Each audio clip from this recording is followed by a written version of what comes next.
Boa tarde a todos. Eu quero iniciar, senhor presidente, quero cumprimentá-lo pela decisão, mais uma vez, sensata e sábia, de decidir responder positivamente às reivindicações de vários deputados, no sentido de deliberar, já neste momento, no dia de amanhã, conforme anúncio de Vossa Excelência no dia de ontem, a questão da Comissão Geral.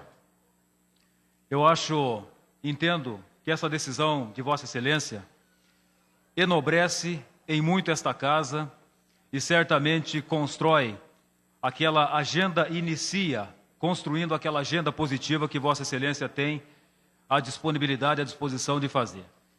Porque ela marcará, certamente essa votação de amanhã será uma votação que ficará marcada na história desse Poder Legislativo. E por quê? Porque registra o fim de um instrumento que, por muitas vezes, serviu para construir alguns projetos que não foram bons para a sociedade do Paraná. Esse instrumento, ele limitava o diálogo, o debate, naturalmente prejudicando a democracia. E a alegria nossa, de todos os deputados que votarão favoravelmente ao fim dessa comissão amanhã, é justamente por nós termos a oportunidade de colocarmos nos nossos currículos que nós que fomos responsáveis para ajudar a construir o fim dessa comissão.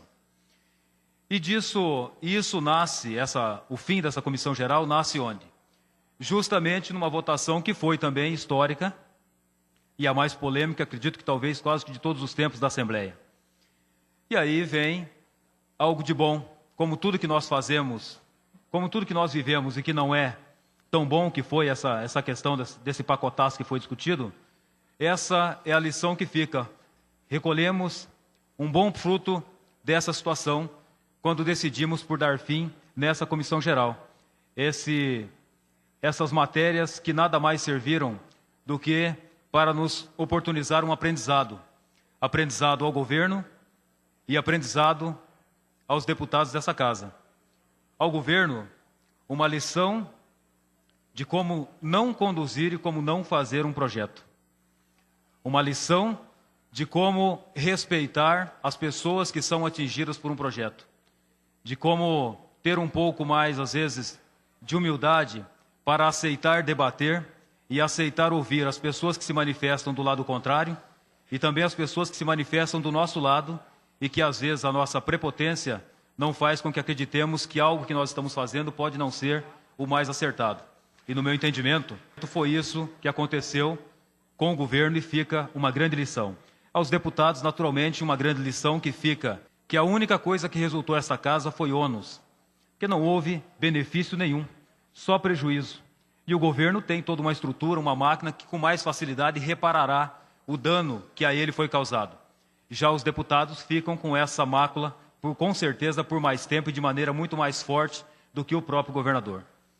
E por fim, eu quero fazer uma reflexão. Ontem fiquei avaliando, e com todo o respeito que tenho, e o pedido já de desculpa se estiver equivocado, não quero parecer prepotente e nem tendencioso por querer ensinar o padre a rezar missa, porque é gigante o distanciamento da experiência que possui o deputado a quem me referirei com a minha experiência, que é muito pequena.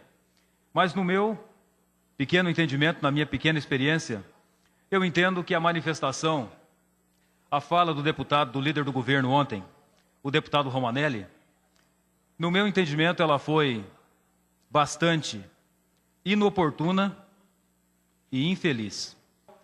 Inoportuna porque, no meu entendimento, não tinha necessidade do comentário de ontem. E infeliz porque percebi na fala dele uma relação muito estreita com a defesa da universidade pública com hipocrisia. Ou ele se expressou mal, ou eu entendi mal. E fez também uma relação estreita com o custo da Universidade Pública do Paraná. Hipocrisia não pode ser, porque se for, eu o serei nos próximos dias, quando voltar a discussão nessa casa, a questão do Meta 4, no que diz respeito às universidades públicas. Eu, como aluno por 4 anos de uma universidade pública, da Universidade Estadual do Oeste do Paraná, e que já estive reunido com os servidores daquela universidade, e que também já estive reunido com os servidores da Unicentro, tenho pelo menos um pouco de propriedade para dizer da importância dessas universidades e por que eu tenho um pouco de razão por defendê-las, e o farei sempre. Quando o deputado menciona que nós temos que discutir os custos da universidade, eu até concordo que tenhamos que discutir, porque político e uma assembleia, um parlamento é feito para discussão. Mas quando se refere a custo na educação, eu entendo que é um equívoco dizer que um gasto na educação é um custo. Eu preferiria ouvir que um gasto com a educação é um investimento. Na minha visão, o que custa caro são os presídios do Brasil. São os presídios do nosso Estado. Consequência natural, ordinária, do descaso com a educação de todos os governos desse país anteriormente. Quanto menos nós damos atenção à educação, mais nós seremos obrigados a dar atenção a como lidar com os presos desse país. Presídios lotados, presídios abarrotados, presos sendo tratados com desumanidade. Uma coisa é pagar a pena, outra coisa é ser tratado como desumano. Não existe pena no Brasil de desumanidade. Existe pena, mas no Brasil os presos são tratados por desumanidade. Por quê? Porque não tem condições. O Estado, o custo de um presídio é muito caro. E quanto mais nós tivermos a sensibilidade como gestores, como homens públicos que somos, de dar atenção ao ensino, à educação fundamental, médio e superior, especialmente pública, que é o que diz respeito ao Estado de maneira especial, certamente esse investimento, essa atenção, será proporcionalmente o que acontecerá em relação ao aumento ou à diminuição da criminalidade no Brasil. Então, eu quero só fazer essa reflexão, porque entendo dessa infelicidade do deputado ontem ter feito uma relação, discutido a federalização. Vamos discutir a federalização. Mas não podemos, para discutir a federalização das universidades, sucateá-las antes, que é o que se pretende de maneira especial, pelo menos numa visão inicial do projeto que se propunha naquele momento do pacotaço. Então, se houver realmente um diálogo com as universidades para discutir um bom projeto que possa fortalecer as universidades e, eventualmente, redirecionar a questão dos custos disso, sem trazer prejuízo ao ensino público superior, obviamente que vamos discutir. Mas a federalização é algo que tem que ser discutido com muita seriedade, antes, inclusive, de sucatear as universidades e ver se isso, de fato, é o melhor para a nossa sociedade paranaense, porque as universidades dão um retorno muito importante para o nosso Estado, especialmente quando defendem, quando realizam projetos de extensão que são focados na nossa comunidade paranaense. E acho que mais importante do que discutir a federalização é, sim, aí eu concordo integralmente, que a União tem, sim, a sua obrigação de fazer um repasse talvez maior para ser destinado às universidades públicas do Paraná. Porque se em outros estados o número de universidades é muito maior federal do que estadual, é óbvio que o Estado, e tem o direito, nosso Estado do Paraná, de receber um pouco mais de incentivo da União.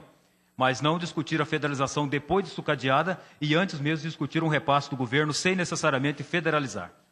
Então, quero só dizer ao deputado que eu defenderei a universidade que estudei, defenderei as universidades, estarei junto com elas, de acordo com o entendimento que elas assim entenderem, e não quero, dessa maneira, nessa visão do deputado ontem, ser taxado de hipocrisia quando discuto a universidade pública. E discuto aquilo que acredito. Discuto porque acredito que a universidade pública é bom para o Paraná e que não é custo, é investimento. Obrigado, senhor presidente, obrigado a todos.